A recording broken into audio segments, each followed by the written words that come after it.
भजो हरि भजो भजो हरि नाम, जप लो निरंतर हरि हरि नाम। प्रभु के भजन सा है नहीं कोई दाम, ऐ मन सुमिरन कर पाले हरि का धाम।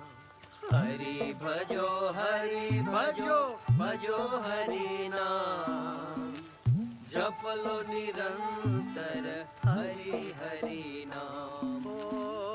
भज लो निरंतर प्रभु जी का नाम।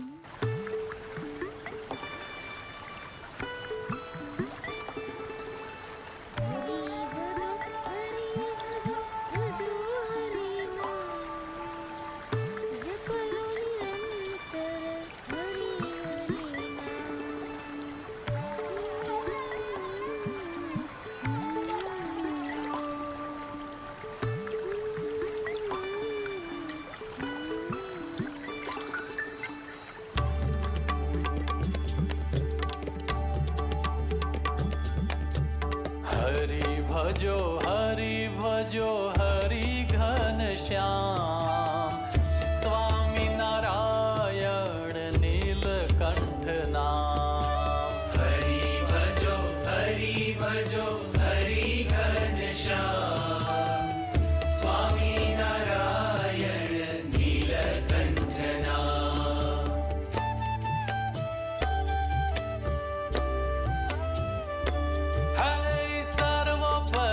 दिव्य राजे अक्षरधाम, करता साकार स्वयं सहजानंद श्याम। सर्वोपरि दिव्य राजे अक्षरधाम, करता साकार स्वयं सहजानंद श्याम। हरि भजो हरि घन श्याम, स्वामी नारायण नीलकंठ नाम। हरि भजो हरि घन श्याम, स्वामी नारायण नीलकंठ नाम।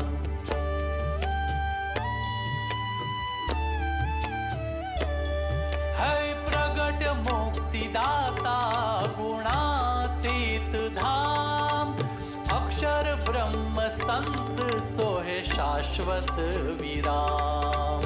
प्रगट मुक्तिदाता गुणातीत धाम, अक्षर ब्रह्म संत सोहे शाश्वत विराम।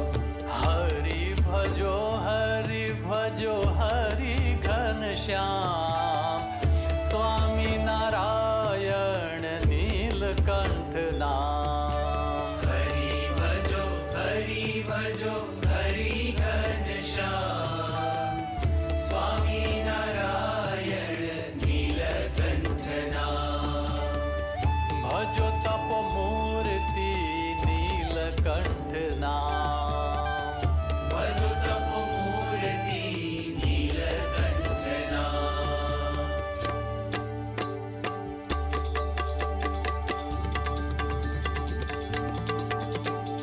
स्वामी नारायण अक्षरधाम, भजो तप मूर्ति नीलकंठ नाम। स्वामी नारायण अक्षरधाम, भजो तप मूर्ति नीलकंठ नाम। स्वामी नारायण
भजो तपोमूर्ति नीलकंठ नाम।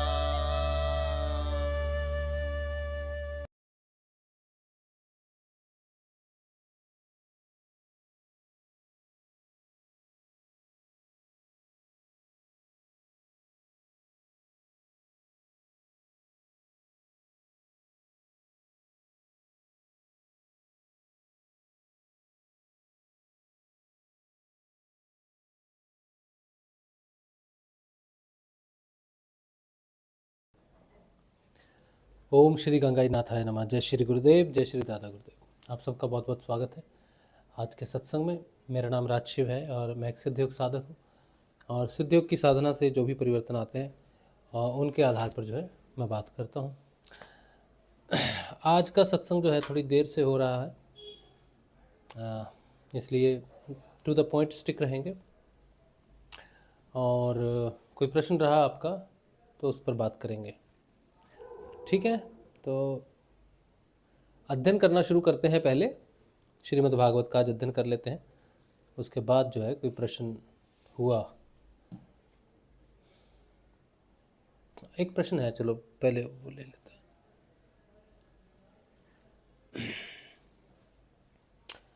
तो एक कन्फ्यूजन है, एक जो प्रश्न था वो ये कि अक्सर जो है गुरुदेव एक जगह पर कहते हैं हमेशा कि देखो, आप नाम जप को ना ढीला मत छोड़ो। ध्यान और समाधि के लालच में आप नाम जप को ढीला मत छोड़ो, नाम जप करो ज़्यादा से ज़्यादा। और फिर एक जगह गुरुदेव ये भी कहते हैं कि अगर आपको एक स्थिति आती है जहाँ पर आपको नाद सुनाई देने लग जाता है, फिर उसके बाद आप नाद सुनो, ठीक है। तो साधक जो है उसका प्रश्न है कि ये विरोधाभास लगता है एक तरह से, कि एक तरफ तो गुरुजी कह रहे हैं कि नाम जप करो और दूसरी तरफ कह रहे हैं कि अब नाद सुनो, नाम जप नहीं करो। तो क्या करें? ध्यान समाधि के लालच ना करो, तो उनको जो है आगे बढ़ना है बड़ी तेज़ी से साधना में। सभी को बढ़ना है, सभी लोग जो है साधना में तीव्र गति से आगे बढ़ना चाहते हैं। तो सबसे पहली बात तो ये है कि जो भी व्यक्ति, जो भी साधक साधना में आगे बढ़ना चाहता है, उसके लिए जो मुख्य बातें हैं वो ये हैं कि क्या चीज़ें हैं जो हमारी साधना में मदद करती हैं। पहला तो हम अपने जो पुराने कर्म, जन्म के जो कर्म प्रारब्ध हैं उसके अनुसार बहुत प्रभाव पड़ता है साधना में। पुराने कर्मों के प्रारब्ध के अनुसार ही हमें जीवन मिलता है, जीवन की परिस्थितियाँ मिलती हैं। और भौतिक जीवन, शारीरिक जीवन, मानसिक स्थितियाँ जो भी हमें प्राप्त होती हैं वो सारी जो है वो पुराने जन्म के कर्म प्रारब्ध के कारण होती हैं। तो वो बहुत महत्वपूर्ण भाग है आपकी साधना में कि आपकी साधना कैसे चलेगी। अब इस भाग पे पुराने जन्म के कर्म प्रारब्ध में आप कुछ कर नहीं सकते, क्योंकि ये तो निर्धारित हो चुका है। इसमें आप कुछ भी अदल बदल नहीं कर सकते। यहाँ से कोई तीव्र गति आपकी साधना में नहीं लाई जा सकती है, ठीक। अब दूसरा जो पॉइंट है जिससे साधना तेज होती है वो है जप। गुरु जो जप देते हैं उसी जप को करना चाहिए, और एकमात्र उसी एक मंत्र के जप को आपको प्राण समर्पित करके, उस पर पूरा विश्वास करके उस मंत्र को ही आपको जपना चाहिए। और मंत्र वैसे ही जपना चाहिए जैसे गुरु की आज्ञा हो कि बेटा इस मंत्र को ऐसे जपना है। जैसे हमारे गुरुदेव कहते हैं कि मंत्र को बिना होंठ और जीभ को हिलाए हुए आपको मन ही मन जपना है। यही बात गुरुजी ने बताई है। अब इसके बाद किसी व्यक्ति को, किसी साधक को समस्या आती है मन ही मन जपने की, तो वो अल्टरनेटिव मार्ग ढूंढता है, दूसरे साधकों से पूछता है कि मैं क्या करूं, ये कर लूं, वो कर लूं। तो ये मेरे ख्याल से ये सही तरीका नहीं है। अगर गुरु ने कहा है कि बेटा ऐसे कुछ करो और आपको करने में तकलीफ़ हो रही है, तो भी आपको वैसे ही करनी चाहिए। अगर आपको नाम जपने में तकलीफ़ हो रही है, या आप नाम नहीं जप पा रहे हैं, या आपकी जीभ हिल जा रही है, होंठ हिल जा रहे हैं, या कोई भी समस्या आपको नाम जपने में हो रही है, तो आपको कोई भी दूसरा रास्ता नहीं खोजना है। कितनी समस्या आपको हो रही है, होने दो। आपको उन्हीं समस्याओं का सामना करते हुए अपने कर्तव्य का पालन करना है। आपने अभ्यास करते रहना है, करते रहना है, करते रहना है। देखिए, वाल्मीकि जी के बारे में आपने सुना होगा। जब नारद जी ने उन्हें कहा कि आप राम जपो, तो वाल्मीकि जी ने जब सुना कि उनके गुरुदेव जो हैं नारद जी, उन्होंने जब उनको कहा कि आप राम जपो, तो उन्होंने राम जपना शुरू किया। लेकिन उनकी जो स्थिति थी, उस स्थिति के आधार पर वो राम को जप नहीं पाए, और राम की जगह वो मरा मरा मरा जप रहे थे, जो कि उनके गुरु ने तो ऐसे बताया नहीं था कि तुमने मरा मरा जपना है। उन्होंने तो बताया था कि तुमने राम राम जपना है। तो उनके मुंह से जो रिदम बन रही थी वो मरा मरा मरा बन रही थी। अब ये उनकी समस्या है वाल्मीकि जी की। अब वो क्या करें?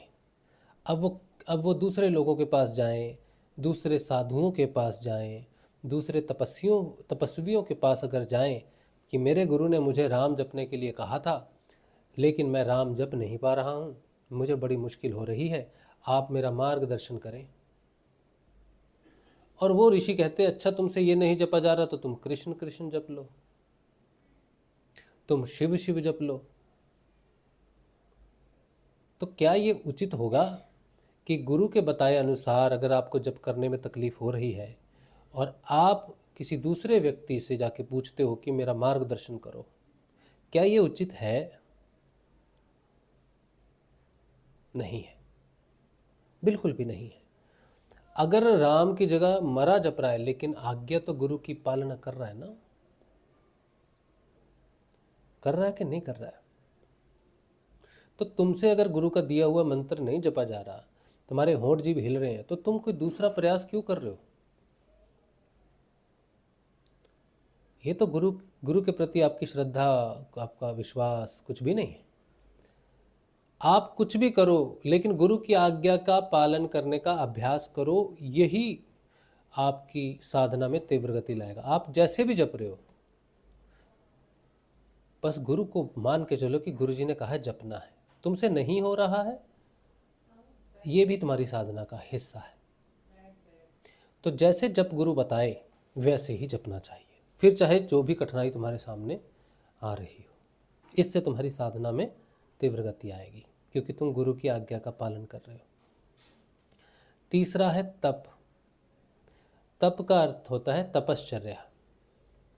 सिद्ध योग में तपश्चर्या का मतलब व्रत करना, भोजन को बदल देना, अपने व्यवहार को बदल देना, ब्रह्मचर्या का पालन करना, सुबह ब्रह्मचर्या में उठ के जाप करना, ऐसा कोई भी नियम नहीं है। तपश्चर्या का मतलब है कि तुम्हारा जीवन जैसा भी है, जितना भी कठिन है, जिन परिस्थितियों में भी तुम्हारा जीवन है, उन परिस्थितियों को स्वीकार करो और उन परिस्थितियों में रहकर ही नाम जप करो। एक बार एक साधक ने मुझसे कहा कि मेरे घर में बड़ा कलेश है, मेरी बीवी जो है मेरे साथ बहुत कलेश करती है, अब मैं अपना घर छोड़कर जाना चाहता हूँ। मैंने कहा कहाँ जाना चाहते हो? बोले मैंने एक जगह नौकरी खोज ली है, कहीं दूर है, शायद वो उड़ीसा का था शायद, और वो कहीं दूर जा रहा था। तो बोला मैं वहाँ जा रहा हूँ, मैंने जॉब जो है, नौकरी जो है, जानबूझकर दूर खोजी है ताकि मैं अपनी पत्नी से दूर जा सकूँ और वहाँ जाके जो है मैं नाम जप कर सकूँ शांति में। तो मैंने उससे कहा कि तुम ये जो जाओगे ना अपनी पत्नी को छोड़कर शांति की तलाश में, तो तुम्हारे जीवन का उतना समय, जितना समय तुम अपने घर से दूर रहोगे शांति की तलाश में, वो जीवन का पूरा समय नष्ट हो जाएगा। क्योंकि जिसे तुम शांति समझ रहे हो वो शांति नहीं है। तुम्हारी बीवी जहाँ पर है, जहाँ पर तुम्हारा घर है, दायित्व है, तुम वहीं पर रहकर तुमको नाम जपना पड़ेगा। तुम्हारी बीवी ही तुम्हारे लिए मार्ग को छोटा कर देगी, आसान कर देगी। तुम्हारे जीवन में जिस शांति की तलाश में तुम हो, वो तुम्हारी पत्नी के माध्यम से ही तुम्हें प्राप्त हो सकती है। तुम मत जाओ। तो उसने मेरी बात सुनी नहीं, बोला नहीं मैं तो जाऊंगा।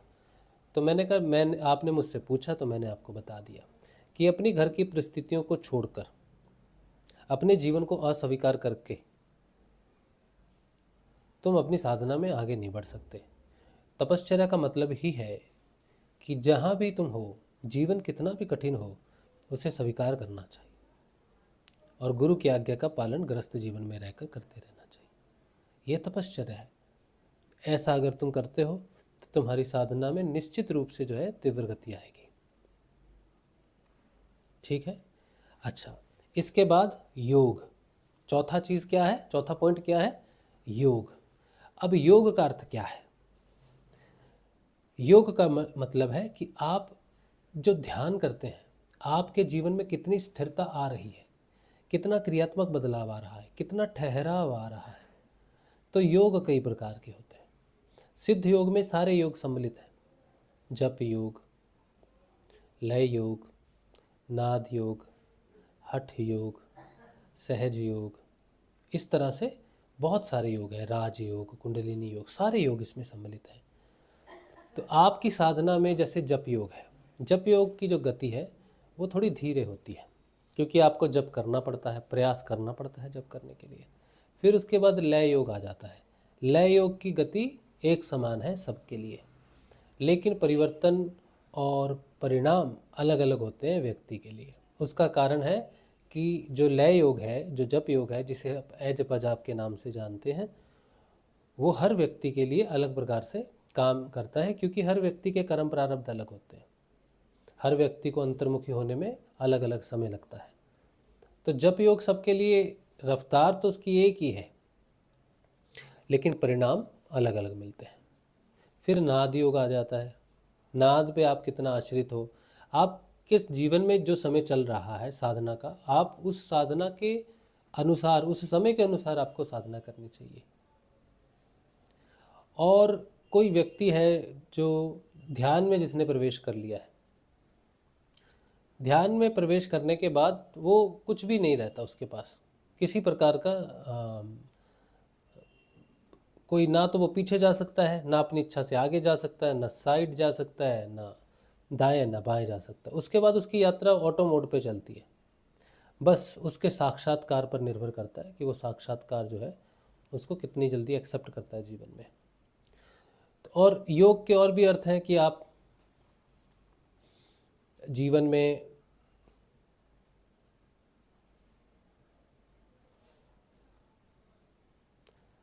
एक तो गुरु बताता है कि 2 समय आप ध्यान करो बैठकर, ठीक है, नियमित ध्यान करो आप बैठकर। वो भी आपके योग में ही आता है, क्योंकि ध्यान का मतलब है योग और योग का मतलब है ध्यान।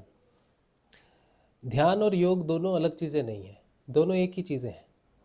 किसी भी वस्तु के ऊपर में ध्यान केंद्रित करने का मतलब है कि उसका रहस्य को आप जानना चाहते हो, इसीलिए आप उस पर ध्यान दे रहे हो।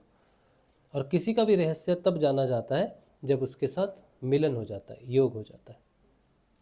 तो आपका योग कुंडलिनी के आधार पर, नाम जप के आधार पर, तपश्चर्या के आधार पर और आपकी स्थिति के हिसाब से किस स्थिति में आपका योग हो रहा है वो भी निर्भर करता है कि आप आगे कितनी तेज़ी से बढ़ोगे। जैसे पहले 5 साल जब हम जप योग में थे, तब हमें कोई भी परिवर्तन नज़र नहीं आया अपने जीवन में। ऐसा लग रहा था कि हमारी साधना की गति शून्य ही है जप योग में।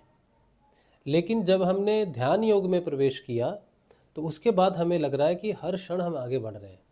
चाहे हम सो रहे हैं, चाहे हम बात कर रहे हैं, चाहे हम कोई भी काम कर रहे हैं, लेकिन हम रुक नहीं रहे हैं।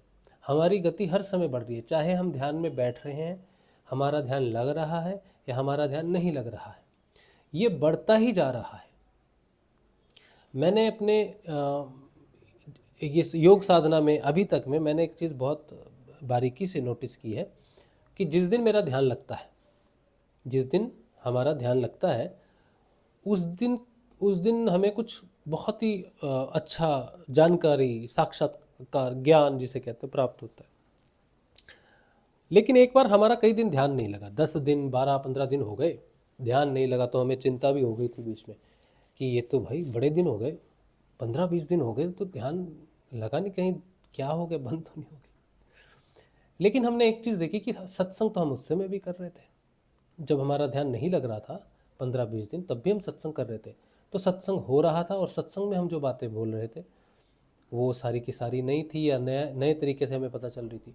तो हमने ये देखा कि एक बार आप सहज योग में, ध्यान योग में प्रवेश कर जाते हैं, उसके बाद फिर आपका ध्यान लगे तो जिस दिन ध्यान लगता है उस दिन गति तेज हो जाती है, थोड़ी तेज रहती है गति। क्योंकि आज जैसे शाम को सोचो ध्यान लगा, तो 10 बजे अगर हम कोई बात करेंगे तो ऐसी बात करेंगे जो हमें पता नहीं है कि हमें क्या प्राप्त हुआ है ध्यान के अंदर में।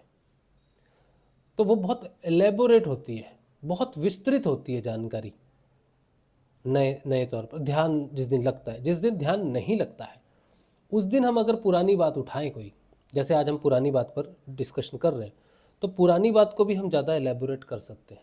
मतलब हमें मिलता ज़रूर है, जब हम ध्यान केंद्रित करते हैं किसी विषय के ऊपर में तो उस विषय की जानकारी हमें प्राप्त जरूर होती है। लेकिन जिस दिन ध्यान लग जाता है उस दिन नया विषय होता है और उसकी जानकारी भी बहुत विस्तृत होती है। तो डिपेंड करता है कि आप ध्यान के किस योग के किस पड़ाव में हो। आपका ध्यान रेगुलर लग रहा है, 2 दिन 4 दिन में आपका ध्यान लग रहा है, तो आपकी गति यानी कि साधना में बहुत तेज है। लेकिन अगर आपका ध्यान नहीं लग रहा है, 15-20 दिन में हो गए हैं, 15 दिन 20 दिन ध्यान लगे, बैठ रहे हो आप ध्यान में, क्रिया योग में हो, क्रिया योग तो होता ही है, तो 15-20 दिन से क्रिया योग में है, आसन में है, प्राणायाम में है, लेकिन इंद्रियातीत ध्यान में नहीं गया 15-20 दिन से, तो वो जो ध्यान है उसमें भी प्रगति होती है, लेकिन उसकी स्पीड जो है, उसकी गति जो है वो उस दिन से कम होती है जिस दिन इंद्रियातीत ध्यान लगता है। तो ये निर्भर करता है योग की स्थिति पर कि आपकी साधना की गति कितनी तेज है। तो योग पर निर्भर करता है कि किस स्थिति में हो आप, समझे आप। तो नए साधक की योग की गति धीरे है, लेकिन जो जागृत होके आत्म रूप में प्रकट हो गया है उसका जो योग चल रहा है उसकी गति बहुत तेज है, बहुत तेज है। साधक जो अभी है, जो जागृत नहीं हुआ, उसके मुकाबले जो जागृत हो गया उसकी गति बहुत तेज है। समझो एक बस की स्पीड से जा रहा है या हवाई जहाज की स्पीड से जा रहा है और एक रॉकेट की स्पीड से जा रहा है। जब तक इंद्रिय जनित ध्यान है तब तक फ्रिक्शन है। जैसे सोचो हम कोई पत्थर लेते हैं और फेंकते हैं उस पत्थर को, तो यहाँ से 50 कदम दूर, 100 कदम दूर जाके वो गिरेगा पत्थर, लेकिन गिरेगा ना, रुक जाएगा ना। अब यही पत्थर हम अंतरिक्ष में जहाँ पर वायु नहीं है वहाँ फेंकते हैं, ऐसे करके फेंकते हैं। अब वो पत्थर जाता ही रहेगा, रुकेगा ही नहीं।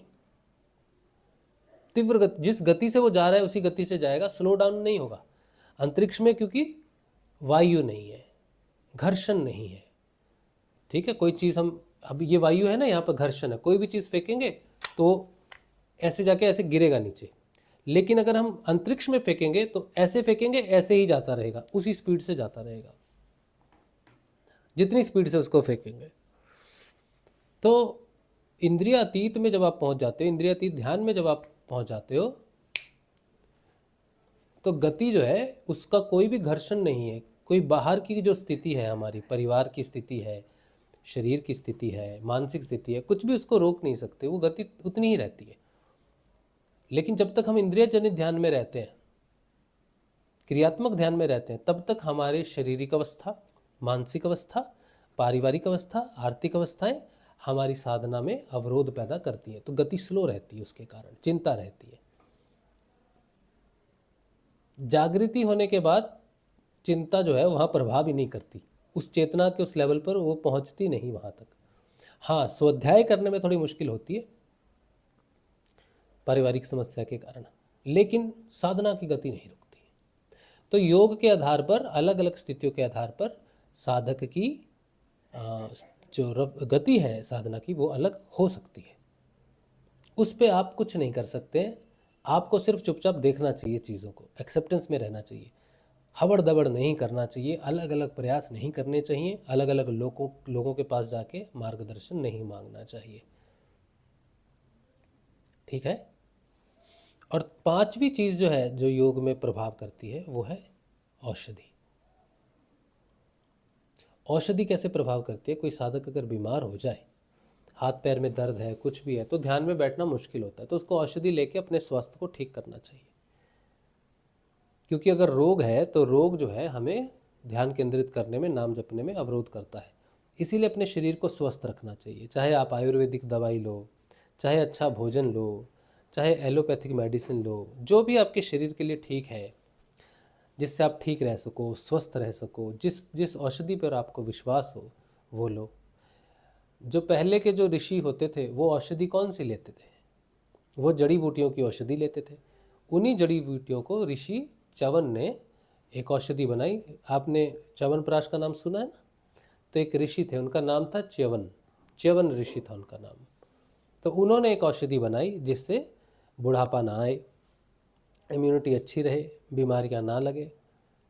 तो उन्होंने औषधियों का एक मिश्रण बनाया जो आज च्यवनप्राश के नाम से बाजारों में बिकता है। ठीक है।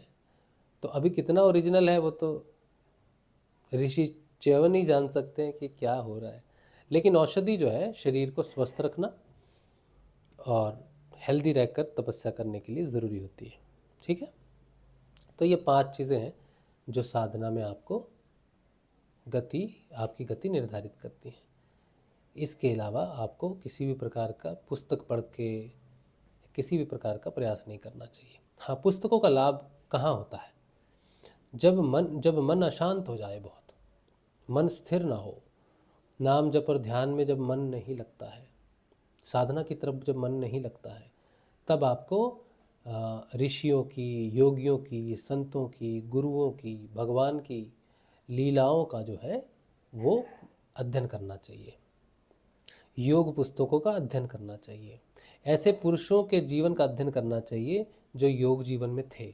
उनके जीवन को अध्ययन करके आपको थोड़ा जीवन में ढाढ़स बनेगा कि तकलीफ़ें सभी के जीवन में आती हैं, तो मन शांत होगा। इसीलिए अध्ययन का भी मन को शांत करने के विषय में ऋषि पतंजलि ने अपनी पुस्तक में साधन पाद में लिखा है कि हमें अध्ययन करना चाहिए, स्व अध्ययन। उसमें श्रीमद् भागवत का जैसे अध्ययन है, उपनिषदों का अध्ययन है, वेदों का अध्ययन है, कुंडलिनी योग में पुस्तकों का अध्ययन है, इस तरह के अध्ययन आते हैं। ठीक है। लेकिन आजकल हम YouTube पर देखते हैं, बहुत सारे वीडियोस हैं। हम अध्ययन क्या करते हैं? अपनी महत्वाकांक्षाओं और इच्छाओं को हम सुनते हैं, जो हम ये नहीं जानना चाहते कि कुंडलिनी योग क्या है, साधना क्या है। हम चमत्कारों को ढूंढते हैं। और YouTube पे तो बहुत सारे ऐसे लोग हैं जो साधना को चमत्कारिक मानते हैं, तो वो सही नहीं है, वो सही नहीं है। लोग साधना को अलग अलग तरीके से देखते हैं। अभी रिसेंटली मैंने एक रिपोर्ट करवाई थी जिसमें चक्रों की एक पोजीशन थी कि आपके चक्र जो हैं, ये 6 चक्र जो हैं, किस तरह से अलाइंड है। आज मुझे गुरु भाई ने भेजा, कोई रिपोर्ट भेजी उन्होंने, उसमें भी ऐसा कुछ चक्रों का रिपोर्ट था। ठीक है, बड़ी महंगी रिपोर्ट है वो तो। मैंने जो रिपोर्ट कराई थी वो 500 रुपये की थी। अब अलग अलग जगह पर जो है चक्रों का ऑरा स्कैन होता है, तो मैं आपको उसकी सच्चाई बताता हूँ। ये जो आपके चक्र हैं, इनका अध्यात्म के साथ कुछ भी लेना देना नहीं है, इसलिए आप चक्रों के पीछे ना पड़े। चक्रों का शुद्धिकरण, चक्रों की अलाइनमेंट, इससे अध्यात्म का कोई भी लेना देना नहीं। किसी के सारे चक्र अगर अलाइन हो भी जाए तो भी वो आध्यात्मिक व्यक्ति है, ऐसा साबित नहीं किया जा सकता है।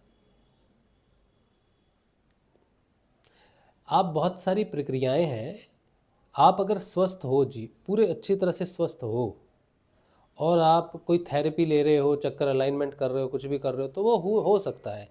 आप किसी चक्र का मंत्र जपते हो या कुछ भी थेरेपी करते हो चक्रों के लिए, तो उनको अलाइन किया जा सकता है, लेकिन उससे आपकी आध्यात्मिक प्रगति नहीं होती।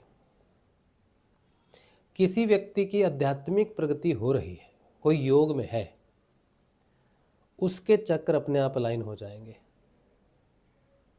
और जो आध्यात्मिक व्यक्ति है, जो योग में है, उसके चक्र जब अलाइन होंगे तो कभी भी डिसअलाइन नहीं होंगे किसी भी वजह से। जीवन में कोई भी घटना घटे, ऊंची नीची, बड़ी छोटी, अच्छी बुरी, कोई भी घटना घटे तो उसके चक्र जो है डिसअलाइन नहीं होंगे। अगर वो आध्यात्मिक व्यक्ति है, उसने योग पर जोर दिया है, चक्रों पर जोर नहीं दिया है। लेकिन कोई व्यक्ति अगर अपने चक्रों को क्लींसिंग पे जोर देता है, चक्रों की अलाइनमेंट पे जोर देता है, तो जीवन में जब घटनाएं घटेंगी अच्छी और बुरी तो उसके चक्र छितर वितर हो जाएंगे एक दिन के अंदर, क्योंकि उसने प्रयास से और हट से चक्रों को अलाइन किया हुआ है। उसके स्वास्थ्य पर निर्भर करता है, उसकी सोच पर निर्भर करता है उसके चक्र। लेकिन जो व्यक्ति आध्यात्मिक है वो अंदर से स्थिर और शांत हो जाता है, उसका ऊर्जा चैनल अपने आप ही प्योर हो जाते हैं, साफ हो जाते हैं, क्लीन हो जाते हैं, फिर कोई भी परिस्थितिवश उसके चक्र हिलते नहीं है। तो मैं क्या कहना चाहता हूँ कि चक्रों के पीछे नहीं पड़ना चाहिए, ऑरा के पीछे नहीं पड़ना चाहिए, इसमें समय व्यर्थ हो रहा है आपका। आपको नाम जप पर ध्यान करना चाहिए और एक आध्यात्मिक व्यक्ति के रूप में प्रोग्रेस करनी चाहिए। बाहर से जो कुछ भी आप कर रहे हो ये आपका समय नष्ट कर रहा है अगर आप आध्यात्मिक व्यक्ति हो तो।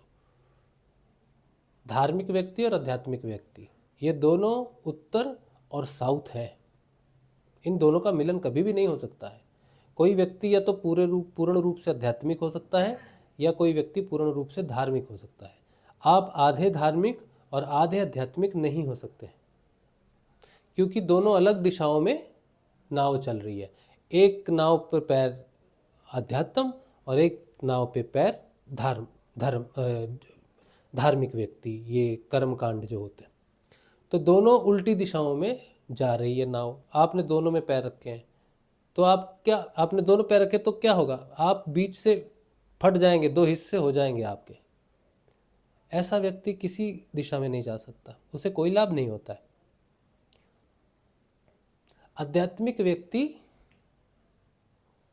आध्यात्मिक यात्रा, अब मेरी बात जो मैं कहने जा रहा हूं आप इसे कान खोल कर सुन लो, ये आपको बुरी लगे या अच्छी लगे, लेकिन यही सत्य है। आध्यात्मिक यात्रा मृत्यु के बाद ही शुरू होती है। जो व्यक्ति मृत्यु को प्राप्त हो जाता है उसी की आध्यात्मिक यात्रा शुरू होती है। एक मरा हुआ व्यक्ति ही अध्यात्म पर चलता है। अब इसका अर्थ क्या है?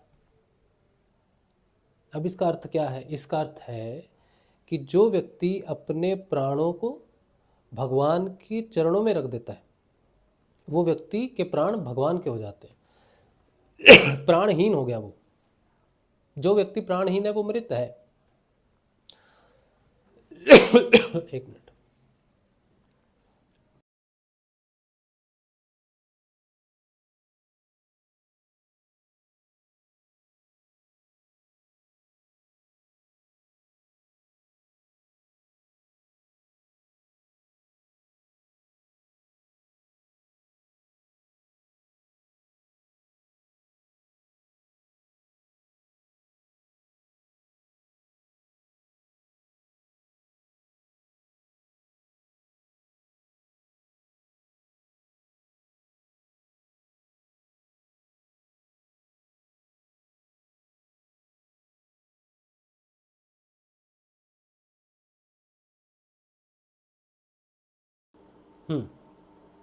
तो मैं क्या बोल रहा हूँ कि आध्यात्मिक यात्रा सिर्फ मृत्यु के बाद शुरू होती है।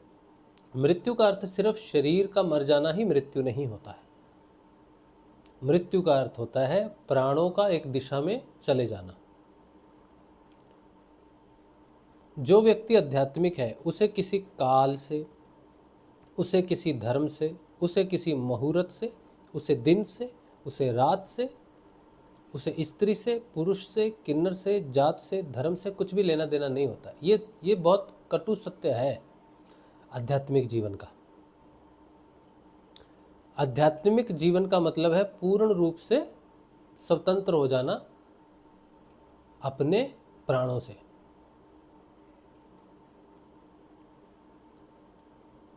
जो व्यक्ति पूर्ण रूप से अपने प्राणों का त्याग करने के लिए तैयार हो जाता है, तो मैं फिर से कह रहा हूं कि बेवकूफ़ी मत करना मेरी बात को समझने के लिए कि प्राणों का त्याग का मतलब है मृत्यु। नहीं, प्राणों का निर्लिप्त हो जाना कह सकते हैं। जिस व्यक्ति के प्राण भौतिकता से पूर्ण रूप से निर्लिप्त होने के लिए तैयार हो जाते हैं जो पूर्ण रूप से सर्व त्याग के लिए तैयार हो जाता है, जो अपने सारे पुण्यों को त्याग करने के लिए तैयार है और भविष्य में होने वाले सारे पुण्यों को भी त्याग करने के लिए तैयार है, वही व्यक्ति पाप से भी मुक्त होता है। जिस दिन किसी व्यक्ति के अंदर ऐसी संभावना पैदा हो जाती है कि अब ये निर्लिप्त होने के लिए तैयार है, उस दिन वो जागृत होता है। उस दिन उसके अंदर धार्मिकता, मतलब देश, अपने परिवार और बहुत संसार की तरफ 100% धार्मिकता है। वो माँ है, बाप है, बीबी है, बच्चा है, ये है, वो सब कुछ है उस दिन। लेकिन जैसे ही वो तैयार हो गया, जागृत हो गया, अब धीरे धीरे ये परिवर्तन होना शुरू हो जाता है। 0.1% वो आध्यात्मिक हो गया, 1% वो आध्यात्मिक हो गया, 2% आध्यात्मिक हो गया, 10% आध्यात्मिक हो गया, 50% आध्यात्मिक हो गया, 90% आध्यात्मिक हो गया, 99% आध्यात्मिक हो गया, और लास्ट में 100% वो व्यक्ति आध्यात्मिक हो जाता है। यहाँ वो पूर्ण रूप से मुक्त हो जाता है। ये जो 0% अध्यात्म से लेकर और 100% धार्मिकता, 0% आध्यात्मिकता, ये पूरा रूपांतरण हो जाता है। 100% आध्यात्मिक हो जाता है, 0% धार्मिक रह जाता है वो। ऐसे व्यक्तियों को समाज जो है त्याग देता है, कहता तुम तो कुछ मानते नहीं। ऐसे व्यक्तियों को परिवार भी त्याग देता है, घर वाले त्याग देते हैं, बीवी त्याग देती है, पति त्याग देता है, बच्चे त्याग देते हैं, संसार, सोसाइटी त्याग देती है। हिंदू समाज है तो हिंदू समाज त्याग देगा, मुस्लिम है तो मुस्लिम समाज त्याग देगा, सारा समाज, सारी सोसाइटी त्याग देती है ऐसे व्यक्ति को। आप देखो, ये जितने भी ये जो बाबा जी होते हैं ना, सन्यासी जिसे कहते हैं, इनको पूछो भाई क्या गोत्र है, नहीं है कोई गोत्र। अभी एक IIT बाबा जो है वो कितने मशहूर हो रहे हैं। जब तक वो IIT बाबा है तब तक वो आध्यात्मिक व्यक्ति पूर्ण रूप से हो नहीं सकते, क्योंकि उनके साथ भौतिकता जुड़ी हुई है और उसमें वो प्रसन्न भी हैं, क्योंकि उनको ख्याति मिल रही है उस चीज़ से। जिस दिन वो स्वयं त्याग कर देंगे कि हमारा IIT के साथ कोई संबंध नहीं है, लेना देना नहीं है, उस दिन वो अपने आप से जुड़े, बंधे हुए हैं, अपनी एक पोजीशन से बंधे हुए हैं, वो जीवित है। जब तक उनकी पहचान भौतिकता के रूप में हो रही है, वो जीवित है। अपनी पहचान मिट जाती है, अध्यात्म में आपकी पहचान मिट जाती है। बहुत मुश्किल रास्ता है, लेकिन अगर गुरु समर्थ हो तो धीरे धीरे परिवर्तन के साथ आपको ले जाता है। जीते जी आप मुक्त हो जाओगे, मर के कोई मुक्त नहीं होता है। आध्यात्मिक व्यक्ति जीते जी मर जाता है। इसका मतलब है उसकी व्यक्तिगत आइडेंटिटी खत्म हो जाती है। ऐसा नहीं कि व्यक्तिगत आइडेंटिटी खत्म होगी तो वो बर्बाद हो गया है, नहीं, वो अपनी व्यक्तिगत आइडेंटिटी से दूर हो जाता है। उसके ऊपर चढ़े हुए सारे आवरण कि मैं कौन हूँ, क्या हूँ, अब उस पर प्रभाव नहीं करते। वो रहता है संसार में, पिता के स्वरूप में ही रहता है, माता के स्वरूप में ही रहेगी, बच्चों के स्वरूप में ही रहेगी, बच्चों के साथ प्रेम में रहेगा, अपने माता पिता के साथ वैसा ही रहेगा जैसा नॉर्मल रह रहा था, लेकिन निर्लिप्त है। ऐसे ही व्यक्ति जो है पदम पुरुष कहलाते हैं। पदम पुरुष कहलाते हैं। पदम पुरुष का अर्थ क्या है? वो पुरुष जो संसार में रहता हुआ भी संसार में आसक्त नहीं है। पदम पुरुष को ही ब्रह्म कहते हैं। ब्रह्म का मतलब क्या है? ब्रह्म का मतलब है जो संसार में रहकर भी संसार में निर्लिप्त ना हो, कोई दुख और सुख उसको प्रभावित ना करे, लेकिन वो सारे सुखों और दुखों में शामिल हो। बेटी की शादी है तो अपने पिता का पूरा फर्ज निभाएगा, नाचेगा, अरेंजमेंट करेगा, सब कुछ करेगा। नौकरी कर रहा है, बिजनेस कर रहा है तो करता रहेगा, लेकिन निर्लिप्त है।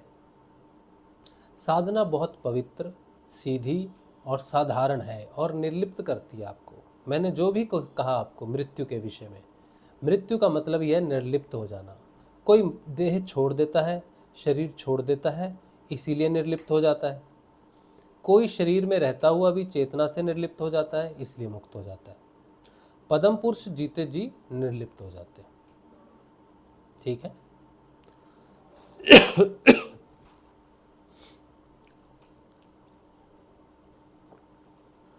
तो आध्यात्मिकता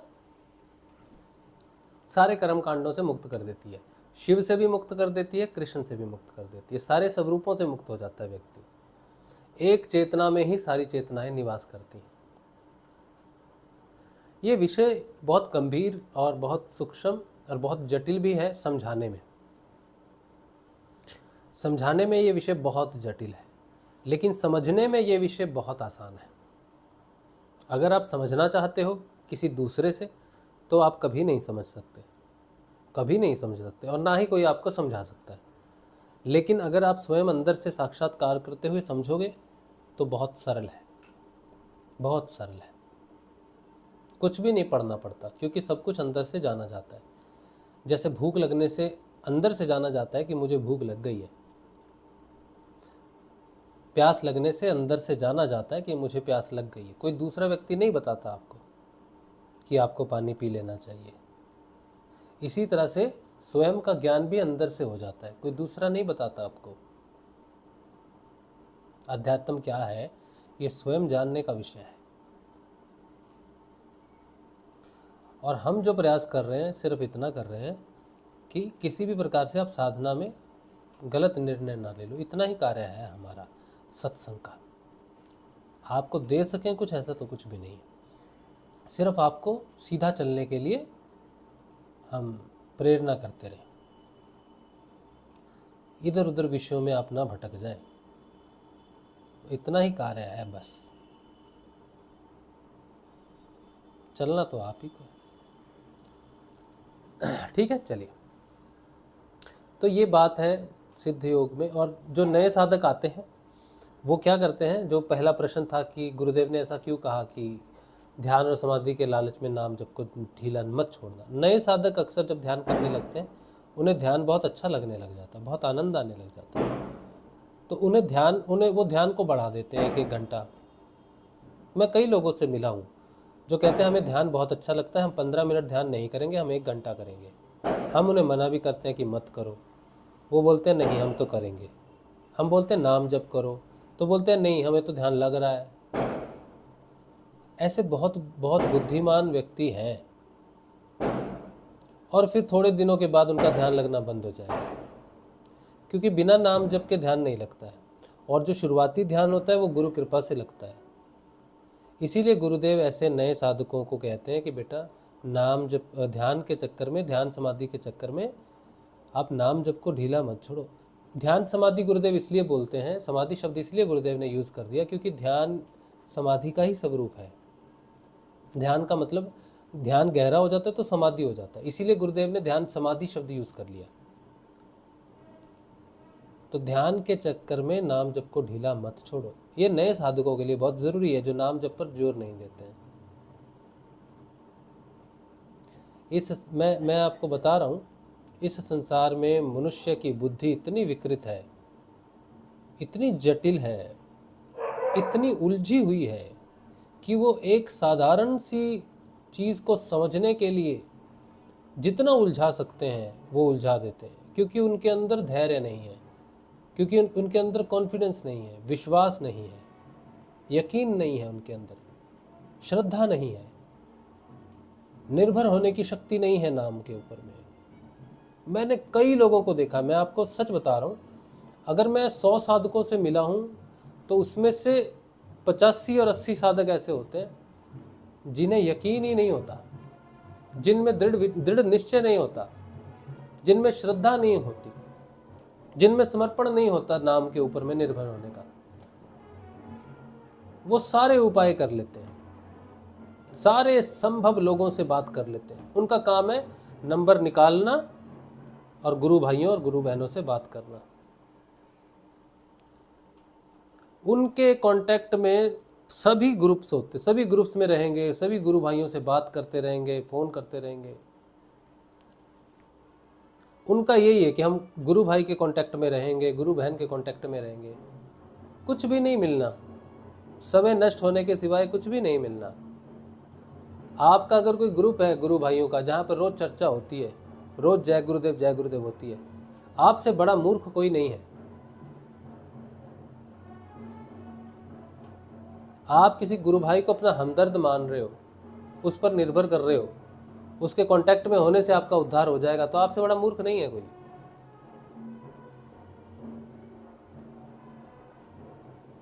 गुरु भाई बहनों की जरूरत कब होती है? कब होती है जरूरत?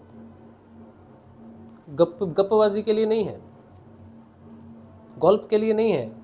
फोन करते रहो, मैसेज करते रहो, जय गुरुदेव, नमस्कार, आज कैसे हैं, कल कैसे हैं। अरे तुम साधना कर रहे हो ना मित्र, तो ये क्या चल रहा है? What is this nonsense? मुझे तो बहुत बेकार लगता है ये सब।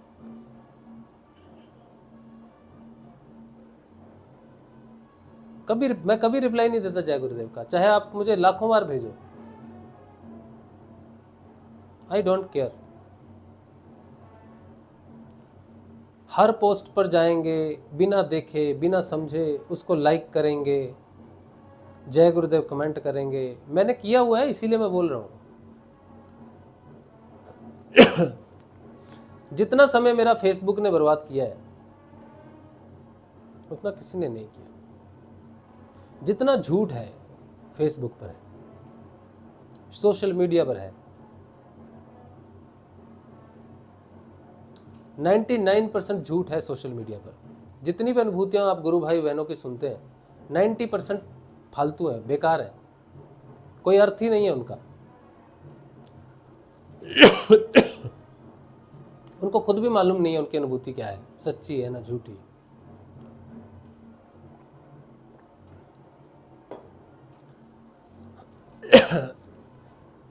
जो भी अनुभूति को प्रूव नहीं कर सकता, जो भी अपने अनुभूति को भौतिकता में प्रूव नहीं कर सकता, वो कचरा है।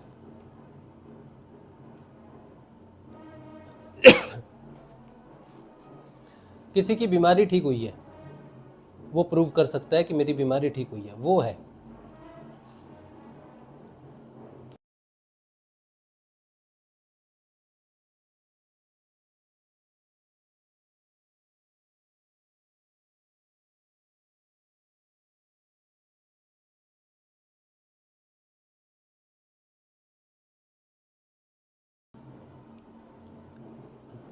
जो अपने परिवर्तन को साबित कर सकता है, सिर्फ उसी की अनुभूति को आप लोग को सुनना चाहिए। उसके सपने में गुरुदेव आए, उसको ये आदेश हुआ, गुरु भाई को ये हुआ वो हुआ, ये सब कचरा है। एक व्यक्ति को कभी आदेश नहीं होता दूसरे के लिए। मैं इन सारे कचरों से गुजर के आया हूं। मैं इन सारे कचरों से गुजर गया इसलिए क्योंकि मुझे कचरा रखना नहीं था, मैं असली चीज को ढूंढ रहा था। तो जरूरी नहीं है हम असली चीज को ढूंढ रहे हैं तो हमें असली चीज उसी समय मिल जाए। हमें कचरा भी मिलता है, गलत साधक भी मिलते हैं, भटकाने वाले साधक मिलते हैं, झूठ बोलने वाले मिलते हैं, तारीफ करने वाले मिलते हैं, नफरत करने वाले मिलते हैं। नहीं, बद मत करो। हमको सब तरह के जाल बिछे हुए मिलते हैं, अगर हम निकलना चाहें तो निकल जाएंगे। और सबको मिलते हैं, कोई तुम बच के निकल जाओगे, तुम्हें सब कुछ अच्छा ही अच्छा मिलेगा, ऐसी तो कल्पना भी नहीं करनी चाहिए। तुम्हें भी कचरा मिलेगा, कूड़ा मिलेगा, झूठ मिलेगा, भ्रांतियां मिलेंगी, अपमान मिलेगा, सम्मान मिलेगा, आंतरिक अनुभव मिलेंगे, बाहरी मिलेंगे, दोस्त मिलेंगे, मित्र मिलेंगे, सब तुमको मिलेगा। लेकिन चयन तुम्हारा होगा कि तुमने क्या चुनना है और क्या रखना है, कैसे आगे बढ़ना है। तुम सारा कचरा इकट्ठा करते ही जय जय गुरुदेव, जय जय गुरुदेव, सब इकट्ठा जय गुरुदेव, जय गुरुदेव चलते रहोगे तो तुम्हें पता कैसे चलेगा तुम क्या इकट्ठा कर रहे हो। तुम सारी पोस्टों को पढ़ोगे, फेसबुक पे, यूट्यूब पे सारे वीडियोस को देखोगे, 10 तरह के लोगों को देखोगे और सब जगह अपनी हाजिरी लगाओगे जाके। तुम्हें क्या लगता है गुरुदेव बड़े खुश हो गए? गुरुदेव को जय जयकार कर दिया 10 ग्रुप में, रोज जय गुरुदेव लिख दिया तो गुरुदेव खुश हो जाएंगे? ये बहुत बेसिक साधक जो है, बहुत ग्राउंड लेवल पे जो साधक होता है, वो हर चीज में इन्वॉल्व हो रहा है।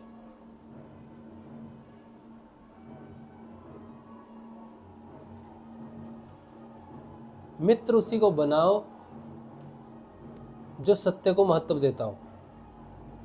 जब एक बार पता चल जाए कि ये व्यक्ति सत्य को महत्व नहीं देता है तो तुम्हारा मित्र होना नहीं चाहिए वो। उसके बाद भी वो तुम्हारा मित्र है जो झूठ बोलता है, तो तुम साधना में आगे बढ़ने की कल्पना नहीं कर सकते। जो साधक गालियां देता हो, जो साधक गालियां देता हो अपनी भाषा में, उसकी जुबान पर गाली हो, वो साधक नहीं हो सकता। चाहे वो कोई साधु हो, जटाधारी हो, कोई भी हो। जीभा पर शक्ति वास करती है, मां वास करती है। ये मेरी जीभा है ना, यहां मां वास करती है। मेरी गुरु मां यहां वास करती है। तो इस जीभा से जो झूठ बोले, जो गाली दे, उसकी जीभा पर शक्ति नहीं। जिसकी जीभा पर शक्ति नहीं, वो साधक नहीं है, वो मित्रता के काबिल नहीं है। बड़े बेसिक चीज है।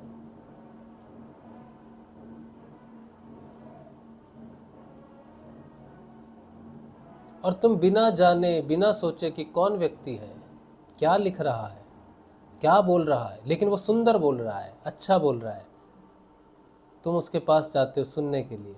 YouTube पर कितने ही वीडियो हैं, कितने ही लोग हैं जो अध्यात्म की बात करते हैं। क्या तुम उन्हें जानते हो? कैसे जानोगे? तुम्हें तो पहचान ही नहीं है, क्योंकि तुमने तो हर जगह झुकना सीखा है। अपने समय का मोल रखो, अपने जय गुरुदेव का मोल रखो। जय गुरुदेव वहीं पर लिखो जहां पर जय गुरुदेव का तुम्हारे मोल हो, जहां पर तुम्हारे जय गुरुदेव को देखा जाए, सम्मान मिले। जहां तुम्हारे जय गुरुदेव की लाइन लगी और लोग देख के बोलते हैं ठीक है हटा।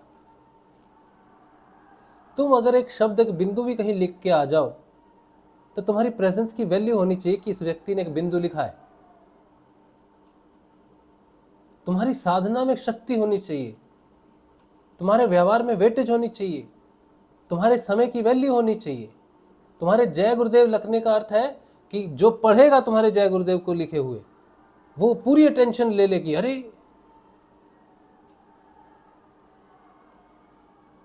मैं फिर से कहता हूं, जो व्यक्ति झूठ बोलता है, जो व्यक्ति गाली देता है, उसका साथ मत करना साधना में कभी भी।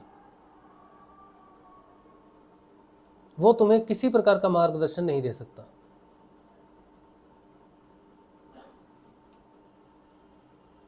और अगर तुम झूठ बोलते हो,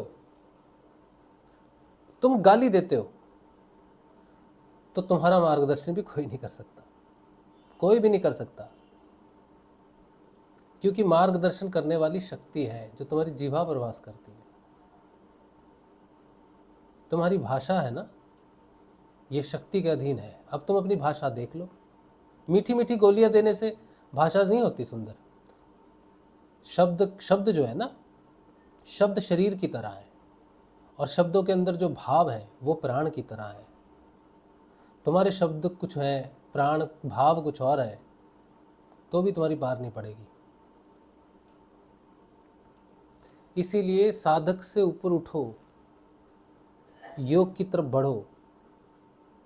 जो भी तुम सोशल मीडिया पर देख रहे हो, पढ़ रहे हो, ठीक से पढ़ो, समझो।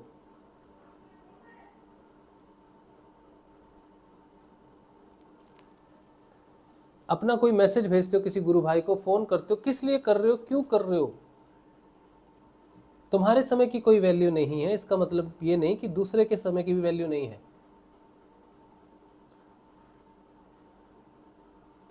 कुछ लोगों का फोन आता है ना मेरे पास, तो मैं फोन जरूर उठाता हूं, और ना उठा पाऊं तो फिर से कॉल भी करता हूं वापस।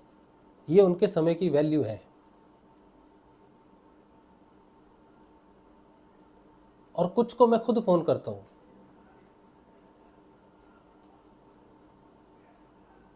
हालांकि ऐसा तो शायद ही एक दो ही होगा, कोई होगा तो। जरूरत पड़ने पर करता हूं सबको, ऐसा नहीं है। मैंने आज तक टाइम पास करने के लिए, गल्प करने के लिए पिछले 5 सालों में फोन नहीं किया किसी को। एक भी साधक को मैंने फोन नहीं किया गल्प करने के लिए, बात करने के लिए, गप्पबाजी करने के लिए। एक भी साधक को मैंने फोन नहीं किया। जो लोग सत्संग में सहयोग देते हैं ना, नियमित सहयोग देते हैं, जिनकी वजह से सत्संग चलता है, मेरा घर चलता है, उनको भी मैं फोन नहीं करता हूं।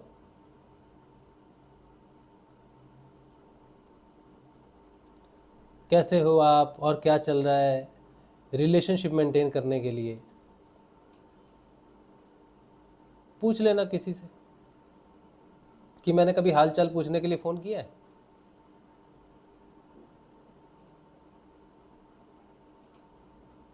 कोई रिलेशनशिप मेंटेन नहीं करता मैं, कोई भी नहीं,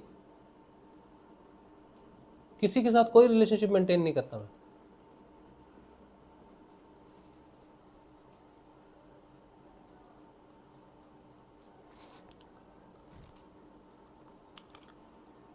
क्यों नहीं करता? क्योंकि कभी भी भविष्य में कभी मेरी कोई एग्जाम्पल ले, मेरे को उदाहरण माने, तो उसे हमारे चरित्र में वो मिलना चाहिए जो प्योरिटी हो।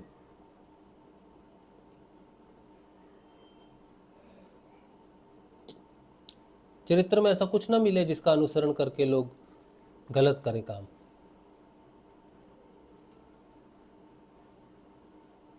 एक साधक के जीवन में सब प्रकार के अवरोध आते हैं। ऐसे ऐसे अवरोध हैं, आप सुनोगे तो हैरान हो जाओगे, लेकिन हमने कभी भी उस तरफ ध्यान ही नहीं दिया। धन बनाने के लिए बहुत धन बन सकता है। ऐसे ऐसे ऐसे साधक हैं जिनके साथ अगर हम रिलेशनशिप जो है बनाए ना, तो हमारा घर बन जाए 1 साल के अंदर में। कलकत्ता में घर बन जाएगा हमारा अगर हम रिलेशनशिप बनाएं तो।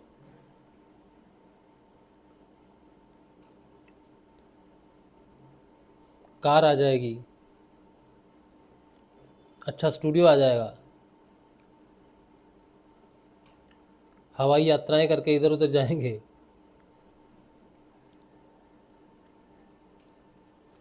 लेकिन झूठ का मुंह काला, और गुरु की नज़र में गिर गए आप तो ख़त्म। तो इसलिए मैं आपसे हाथ जोड़कर विनती करता हूँ कि आप अपने समय की वैल्यू करो। सिर्फ जय गुरुदेव लिखने से भला नहीं होगा आपका, आपके जय गुरुदेव में वेटेज होनी चाहिए, आपका चरित्र होना चाहिए जय गुरुदेव में। या तो लोग आपसे प्रेम करेंगे या घनी नफरत करेंगे, बीच वाला कोई नहीं, आधी नफरत आप प्रेम हो। या तो वो नफरत करेंगे पूरी या आपसे पूरा हृदय से प्रेम करेंगे। आप देख लो, अभी ऐसे बहुत सारे लोग हैं जो हमसे प्रेम करते हैं और ऐसे बहुत सारे लोग हैं जो घनी नफरत करते हैं। तो दो पासे हैं। तो आपने डिसाइड किया है कि आपको इस चरित्र पर चलना है, तो उस चरित्र पर आपको बंधु भी मिलेंगे जो सदैव रहेंगे और शत्रु भी मिलेंगे जो सदैव रहेंगे। ठीक है, चलो आज के लिए काफ़ी है ये ज्ञान। समय की कीमत है, ये ऐसे ख़त्म हो जाएगा, पता भी नहीं चलेगा। अच्छा, और क्या है प्रश्न? जय गुरुदेव आप सबको। संजीव कह रहे गुरु की डेफिनेशन दे रहे हैं, वह है जो यह बताने में सफल हो जाता है कि उसे अपनी ही खोज आत्मज्ञान में क्या मिला है।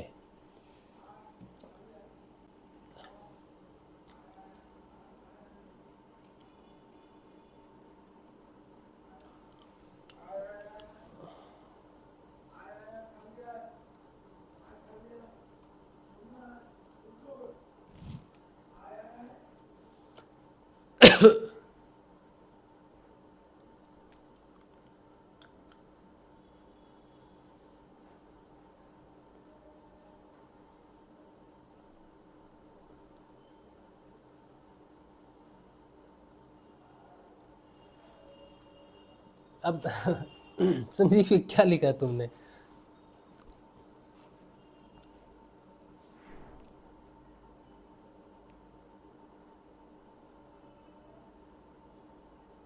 ये बहुत विवादास्पद, क्या बोलते हैं उसको, विवादित बात है। इस पे बहुत बहुत कुछ बोला जा सकता है, बहुत कुछ टिप्पणी हो सकती है।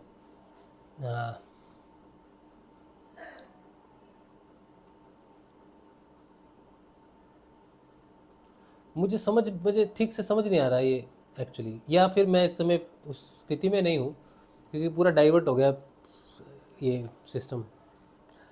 लेकिन ये सहज रूप से इसको हम एक्सेप्ट नहीं कर सकते इस बात को कि गुरु का मतलब वह है कि जो ये बताने में सफल हो जाए कि उसे क्या मिला है। ये सही नहीं लग रहा मुझे।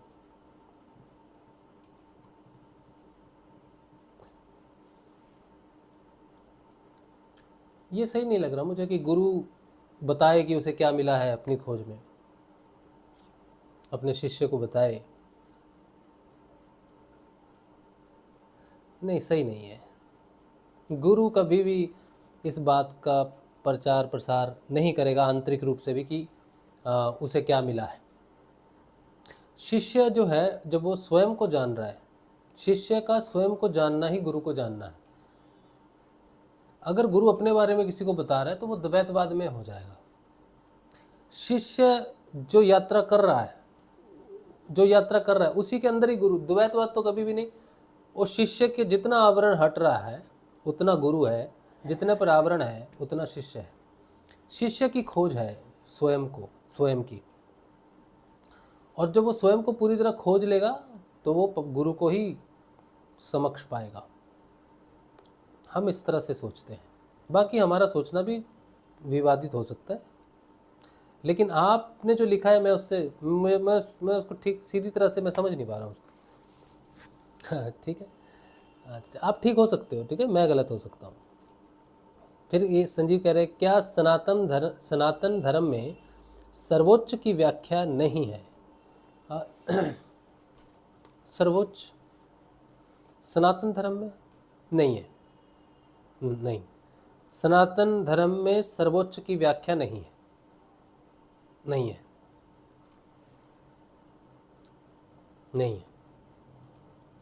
सनातन धर्म अद्वैतवाद है, और कोई चीज सर्वोच्च तब हो सकती है जब उससे कुछ निम्न हो। सनातन धर्म में अगर कुछ निम्न हो, मध्यम हो, तो कुछ सर्वोच्च भी हो। सनातन धर्म का जो अर्थ, मैं सिंपल साधारण सनातन धर्म का अर्थ जो मेरे दिमाग में है, जो व्यक्ति आत्म जागृति या आत्मा की खोज में चला हुआ है, आत्म खोज में चला हुआ है, वो सनातन पथ पर चला हुआ है। एक है सनातन पथ, आत्मा की खोज करने वाला सनातन पथिक है, सनातन पथ पर चल रहा है। जिसने आत्मा की खोज कर ली है वो सनातन है। और सनातन धर्म का मतलब है मनुष्य का वो धर्म जिसमें वो स्वयं को आत्म रूप में खोजे। सनातन धर्म का अर्थ है मनुष्य उस धर्म को अपनाए, उस कर्तव्य को अपनाए, उस उद्देश्य को अपनाए जिसमें वो स्वयं को आत्मा के रूप में खोजे। यही उसका धर्म है।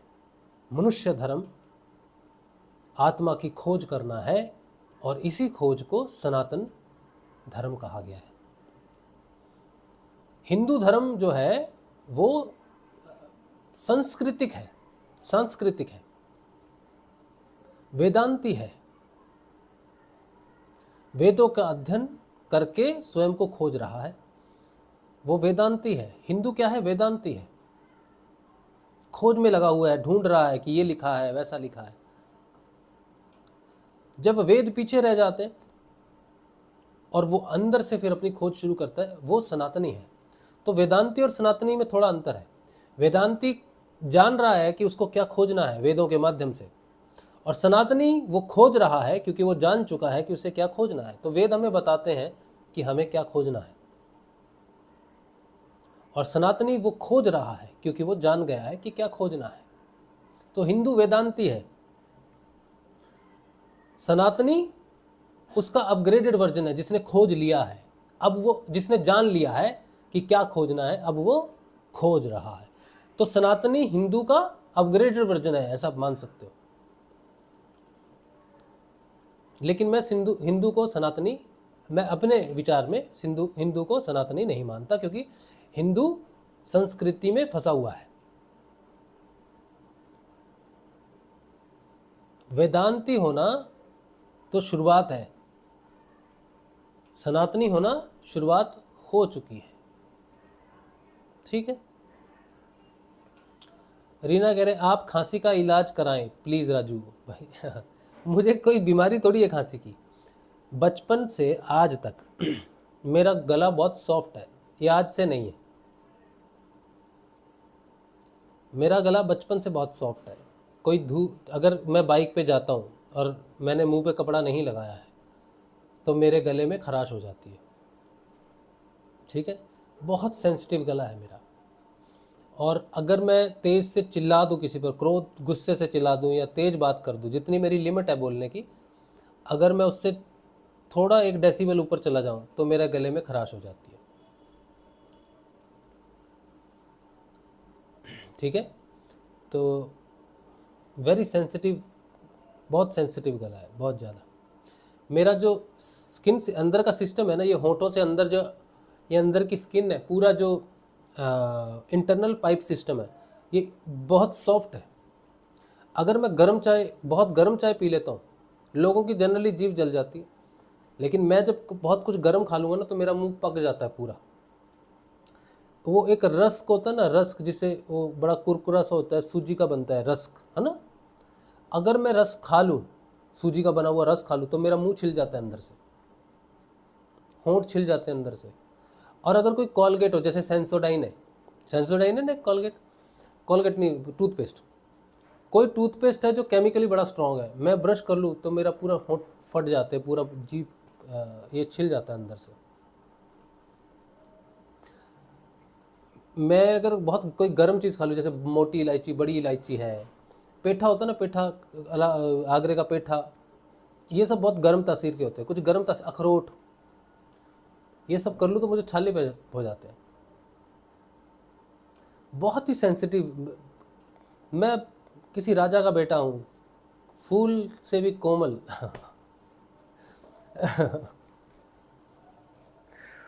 मैं फूलों जैसा कोमल हूँ, मैं राजकुमार हूँ, इसीलिए तो मेरा नाम राजू है।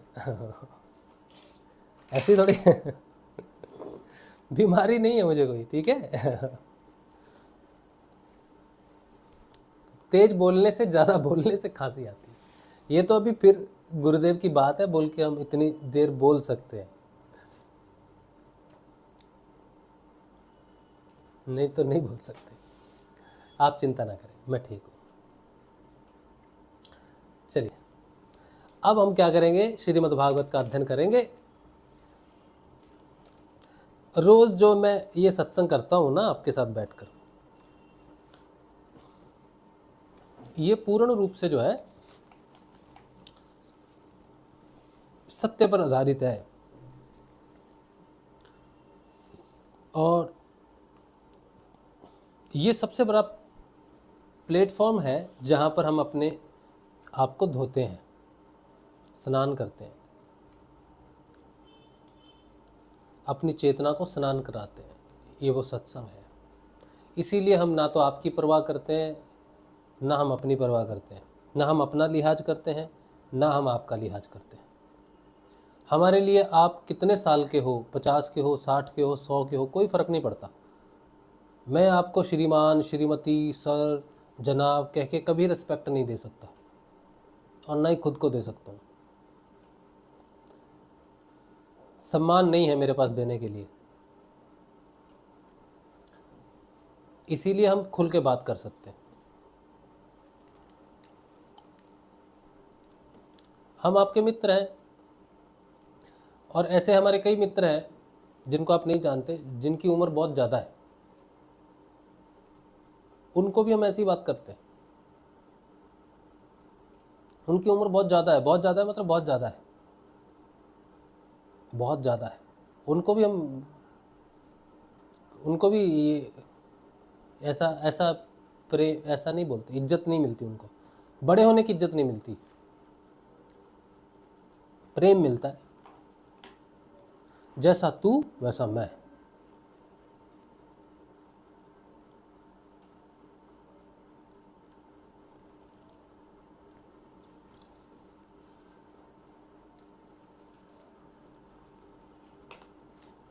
अगर हम सच्चे हैं तो सच्चे लोग हमारी कदर करेंगे, हमसे मित्रता करेंगे, और अगर हम सच्चे नहीं हैं, झूठे हैं, तो फिर क्या ही फायदा। शुरू करें श्रीमद् भागवत का अध्ययन। चलिए, तो जय श्री गुरुदेव, जय श्री सुखसुधा सागर, जय श्री गुरुदेव जी। आप सबको, आप सबकी जय हो। दशम स्कंद हम पढ़ रहे हैं, 67वां अध्याय पढ़ रहे हैं, द्विविध का उद्धार।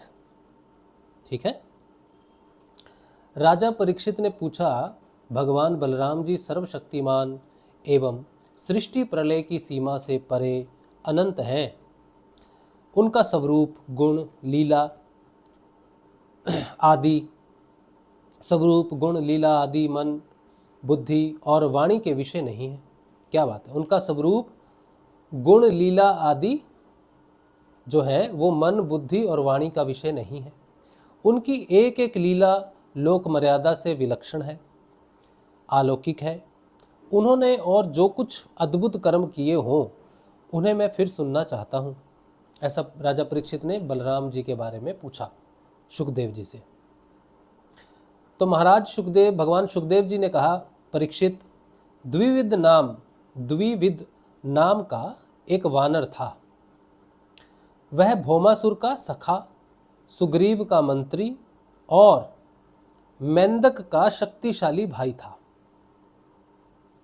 जब उसने सुना कि श्री कृष्ण ने भौमासुर को मार डाला, तब वह अपने मित्र की मित्रता के ऋण से उऋण होने के लिए राष्ट्र विप्लव करने पर उतारू हो गया। वह वानर बड़े बड़े नगरों, गांवों, खानों और अहीरों की बस्तियों में आग लगाकर उन्हें जलाने लगा। कभी वह बड़े बड़े पहाड़ों को उखाड़कर उनसे प्रांत के प्रांत चकनाचूर कर देता था, और विशेष करके ऐसा काम वह अनार्थ यानी कि काठियावाड़ देश में ही करता था, क्योंकि उसके मित्र को मारने वाले भगवान श्री कृष्ण उसी देश में निवास करते थे। द्विविध वानर में 10,000 हाथियों का बल था। कभी कभी वह दुष्ट समुद्र में खड़ा हो जाता और हाथों से इतना जल उछालता कि समुद्र तट के देश डूब जाते। वह दुष्ट बड़े बड़े ऋषि मुनियों के आश्रमों की सुंदर सुंदर लता वनस्पतियों को तोड़ मरोड़ कर दूषित कर देता। जैसे भृंगी नाम का कीड़ा दूसरे कीड़ों को ले जाकर अपने बिल में बंद कर देता है, वैसे ही वह मदोन्मत्त वानर स्त्रियों और पुरुषों को ले जाकर पहाड़ों की घाटियों तथा गुफाओं में डाल देता। फिर बाहर से बड़ी बड़ी चट्टानें रखकर उनका मुंह बंद कर देता। इस प्रकार वह देशवासियों का तो तिरस्कार करता ही, कुलीन स्त्रियों को भी दूषित कर देता था। एक दिन वह दुष्ट सुललित संगीत सुनकर रैवतक पर्वत पर गया। वहां उसने देखा कि यदुवंश शिरोमणि बलराम जी सुंदर सुंदर युवतियों के झुंड में विराजमान हैं। उनका एक एक अंग अत्यंत सुंदर और दर्शनीय है, और वक्ष स्थल पर कमलों की माला लटक रही है। वे मधुपान करके मधुर संगीत गा रहे थे, और उनके नेत्र आनंदोन्माद से विह्वल हो रहे थे। उनका शरीर इस प्रकार शोभायमान हो रहा था मानो कोई मदमत्त गजराज हो। वह दुष्ट वानर वृक्षों की शाखाओं पर चढ़ जाता और उन्हें झकझोर देता। कभी स्त्रियों के सामने आकर किलकारी भी मारने लगता। युवती स्त्रियां स्वभाव से ही चंचल और हास परिहास में रुचि रखने वाली होती हैं। बलराम जी की स्त्रियां उस वानर की ठिठाई देखकर हंसने लगी। अब वह वानर भगवान बलराम जी के सामने ही उन स्त्रियों की अवहेलना करने लगा। वह उन्हें कभी अपनी गुदा दिखाता तो कभी भौएं भटकाता, फिर कभी कभी गरज तरज कर मुंह बनाता, घुड़कता। वीर शिरोमणि बलराम जी उसकी यह चेष्टा देखकर क्रोधित हो गए। उन्होंने उस पर पत्थर का एक टुकड़ा फेंका, परंतु द्विविद ने उससे अपने को बचा लिया और झपट कर मधु कलश उठा लिया तथा बलराम जी की अवहेलना करने लगा। क्या बोले? जब बलराम जी की चेष्टा देखकर क्रोधित हो गया, शिरोमणि बलराम जी उसकी यह चेष्टा देखकर क्रोधित हो गए। उन्होंने उस पर पत्थर का एक टुकड़ा फेंका, परंतु द्विविद ने उससे अपना बचाव किया और झपट कर मधु कलश उठा लिया तथा बलराम जी की अवहेलना करने लगा। उस धूर्त ने मधु कलश को तो फोड़ ही डाला, स्त्रियों के वस्त्र भी फाड़ डाले, और अब वह दुष्ट हंस हंस कर बलराम जी को क्रोधित करने लगा। परीक्षित, जब इस प्रकार बलराम और मदोन्मत द्विविध बलराम जी को जब इस प्रकार बलवान और मदोन्मत द्विविध बलराम जी को नीचा दिखाने तथा उनका घोर तिरस्कार करने लगा, तब उन्होंने उसकी ठिठाई देखकर और उसके द्वारा सताए हुए देशों की दुर्दशा पर विचार करके उस शत्रु को मार डालने की इच्छा से क्रोधपूर्वक अपना हल मूसल उठाया। द्विविध भी बड़ा बलवान था। उसने अपने एक ही हाथ से शाल का पेड़ उखाड़ लिया और बड़े वेग से दौड़कर बलराम जी के सिर पर उसे दे मारा। भगवान बलराम पर्वत की तरह अविचल खड़े रहे। उन्होंने अपने हाथ से उस वृक्ष को सिर पर गिरते गिरते पकड़ लिया और अपने सुनंद नामक मूसल से उस पर प्रहार किया। मूसल लगने से द्विविध का मस्तक फट गया और उससे खून की धारा बहने लगी। उस समय उसकी ऐसी शोभा हुई मानो किसी पर्वत से गेरू का सोता बह रहा हो, परंतु द्विविध ने अपने सिर फटने की कोई परवाह नहीं की। उसने कुपित होकर एक दूसरा वृक्ष उखाड़ा, उसे झाड़ फूड़कर बिना पत्ते के कर लिया और फिर उससे बलराम जी पर बड़े जोर का प्रहार किया। बलराम जी ने उस वृक्ष के सैकड़ों टुकड़े कर दिए। इसके बाद द्विविध ने बड़े क्रोध से दूसरा वृक्ष चलाया, परंतु भगवान बलराम जी ने उसे भी शतधा छिन्न भिन्न कर दिया। इस प्रकार वह उनसे युद्ध करता रहा। एक वृक्ष के टूट जाने पर दूसरा वृक्ष उखाड़ता और उससे प्रहार करने की चेष्टा करता। इस तरह सब ओर से वृक्ष उखाड़ उखाड़ कर लड़ते लड़ते उसने सारे वन को वृक्षहीन कर दिया। वृक्ष ना रहे, बड़ी बड़ी चट्टानों की वर्षा करने लगा, परंतु भगवान बलराम जी ने अपने मूसल से उन सभी चट्टानों को खेल खेल में ही चकनाचूर कर दिया।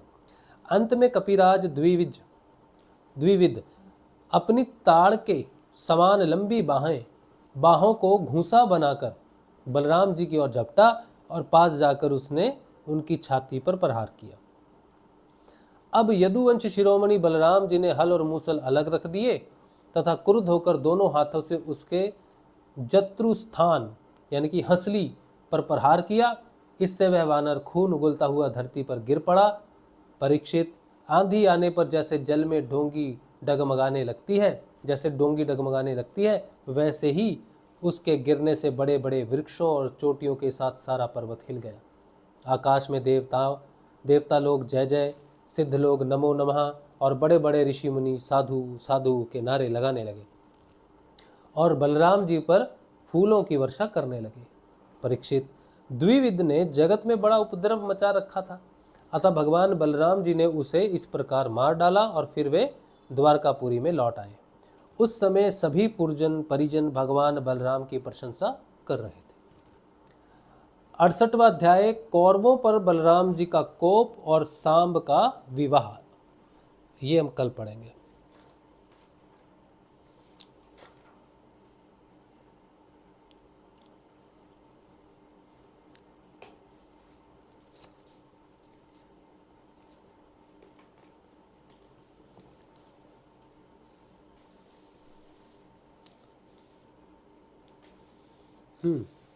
संजीव कुछ लिख रहे हैं। ब्रह्मा विष्णु महेश शक्ति और गणेश जी के बारे में सनातन में सर्वोच्च की व्याख्या नहीं है। सनातन धर्म में ना तो कोई ब्रह्मा है, ना कोई विष्णु है, ना महेश है, ना शक्ति है, ना गणेश है, कोई है ही नहीं। सनातन धर्म का मतलब नहीं समझे संजीव आप। ये जो ब्रह्मा विष्णु महेश गणेश है ना, ये धार्मिकता के चिन्ह है, धार्मिक लोगों के चिन्ह है। आध्यात्म में इनका स्वरूप कुछ और है।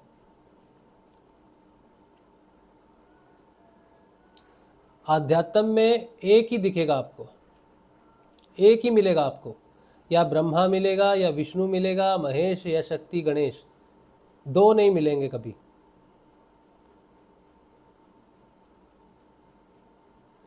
एक नहीं, समझ नहीं पा रहा मैं कि आप क्या समझ रहे हो सनातन धर्म को। सनातन धर्म के बारे में इतनी मिसकंसेप्शन क्यों? सनातन धर्म कोई देवी देवताओं का धर्म नहीं है। सनातन धर्म में, अध्यात्म में जब आपको दर्शन भी होते हैं तो भी आपकी व्यक्तिगत चेतना के कारण होते हैं, द्वैतवाद के कारण होते हैं। दर्शन का अर्थ ही है द्वैतवाद। सनातन धर्म, आप अकेले हो सनातन धर्म में। सनातन धर्म चेतना का धर्म है, चेतना का कोई नाम नहीं है। चेतना दो शब्दों को मिलकर बनता है, चेतना दो शब्दों को मिलकर बनता है, पुरुष और शक्ति, चेतन और शक्ति। शक्ति संरचनात्मक है और चेतना उस संरचनात्मक शक्ति को क्रिया देती है। संरचनात्मक और क्रियात्मक शक्तियां हैं दोनों, और इन दोनों के मिलने से जिसका जो प्रकट होता है उसे बोलते हैं चेतना। चेतना दो शक्तियों का मिलान है। अरे यार, ये गुब्बारे क्यों आते हैं पता नहीं। और गणेश जी जो है चेतना का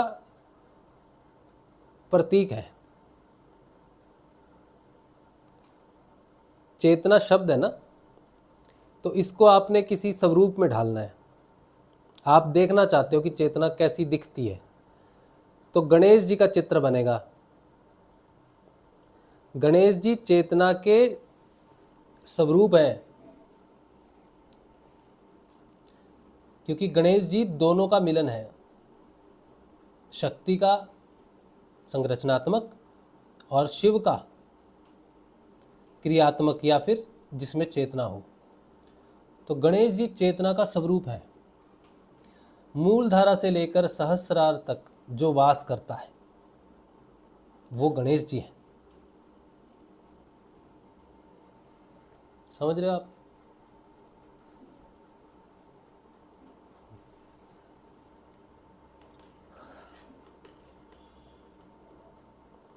तो ये है। सनातन धर्म देवताओं का नहीं है भैया। सनातन धर्म में देवताओं का कोई स्थान नहीं है। सनातन धर्म में बात है चेतना की, पुरुष की, जो वो जिसे हम सहस्रार की चेतना बोलते हैं उसे पुरुष कहते हैं। और एक धारा है चेतना, ठीक है। और एक वो शक्ति है जिससे ये सारे जगत का निर्माण होता है, जो सारे रास्ते को जानती है, जिसने बनाया है सब कुछ। तो मूल रूप से सनातन धर्म तीन चीज़ों से हो सकता है, ऐसा बोल सकते हो। लेकिन ये जो शक्ति आपने यहाँ लिखा, किस रूप से लिखा मुझे नहीं मालूम, लेकिन सनातन धर्म में शक्ति का कोई स्वरूप नहीं है। अम्बा, दुर्गा, काली, ये धार्मिकता के प्रतीक है, देवी देवताओं के स्वरूप है, लेकिन शक्ति का मूल स्वरूप नहीं है। शक्ति का मूल स्वरूप है संरचना। और क्या बताएं, और पुरुष का जो मूल स्वरूप है वो है जो शक्ति जिस चीज़ की संरचना करती है उसमें मूवमेंट देना, क्रिया देना, चेतन का काम है। और जब शक्ति की संरचना में क्रिया होने लग जाती है वो है चेतना का स्वरूप, वो है गणेश जी।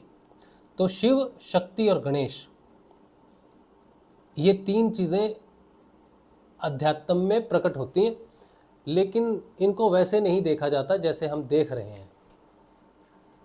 अध्यात्म में वैसा स्वरूप नहीं है। पर मैंने आपको मतलब एक एग्जाम्पल के हिसाब से समझाया है कि गणेश जी कोई देवता नहीं है।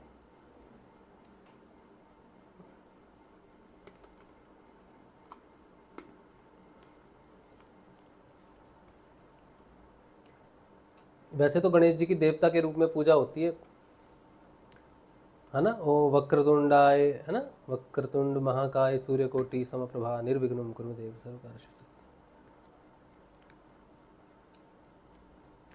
लेकिन हमारा जितना जानने में आया है कि गणेश जी कोई देवता नहीं है, गणेश जी स्वयं चेतना है, स्वयं चेतना है।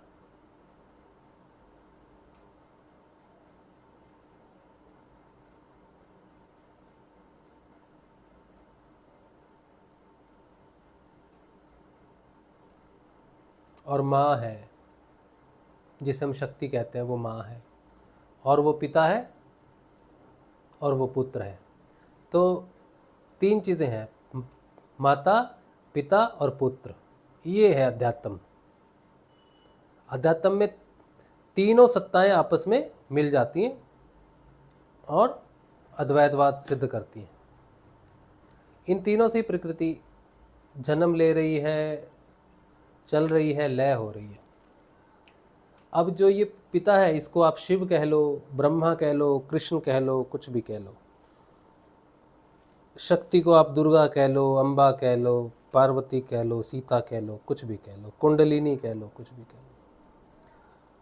और गणेश जी को फिर आप गणेश जी कह लो, कुछ भी कह लो, लेकिन वो चेतना है, वो चेतना के स्वरूप है। वो माता और पिता की अभिव्यक्ति है कि माता और पिता से जो संतान प्रकट होती है वो गणेश जी है।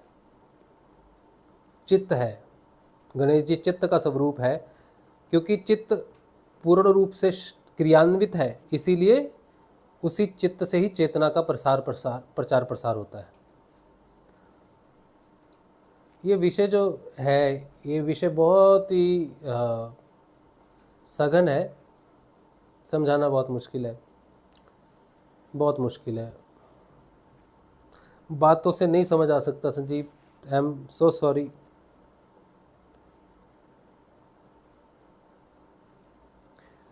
चलिए ठीक है, तो आज का जो भी हमारा प्रयास रहा वो भगवान श्री गुरुदेव के श्री चरणों में रखते हैं। कल मिलेंगे हम लोग, कल के ध्यान में और कल के सत्संग में। जय श्री गुरुदेव, जय श्री दादा गुरुदेव।